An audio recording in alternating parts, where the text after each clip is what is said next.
Ako nga pala si Supremo. Pasaway, pero madiskarte. Ngayong araw na ito, naisipan kong ayusin yung pinaka-pwesto natin. Yung Supremo Chicken Pastil. Natandaan ko pa, talagang pinagkakasya ko lang ang pera. Alas araw-araw namamalengke. Araw-araw, bumibili ng mga gamit. At araw-araw, nagdaragdag ako ng gamit para sa pwesto.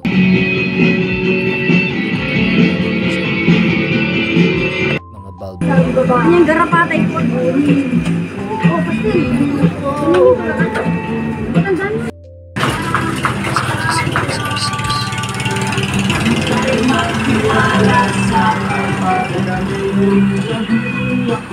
Ako ng blinds.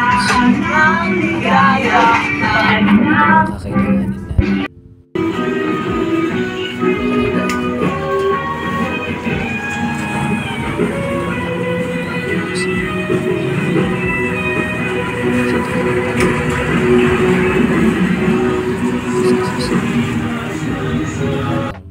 Nagkakaroon ng progress, nagkakaroon ng development doon sa pinangapangarap.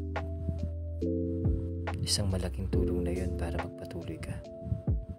Hindi na nga kami kumuha ng mamimintura. Nagtulong-tulungan na lang kami ng mga magkakapatid ng aking bayaw. Mapapansin nyo, nakabukas ang store namin.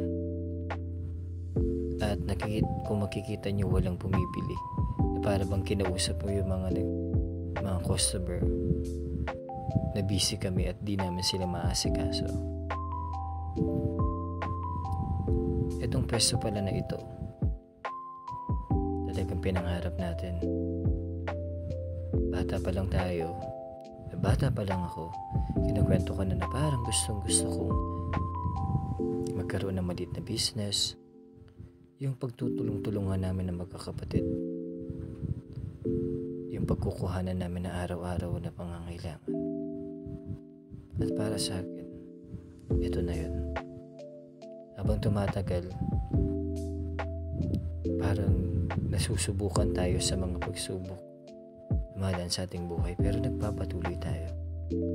At masasabi ko, hindi man tayo ganun kalakas, katibay, nagpapasalamat tayo, nakakapagpatuloy tayo.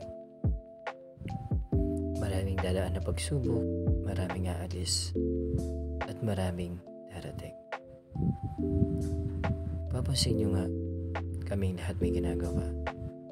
Kaming lahat, pagtutulungan namin. Itong pagkakataon na ito, dito ko nakita at nasaksihan ng mga mahal natin sa buhay.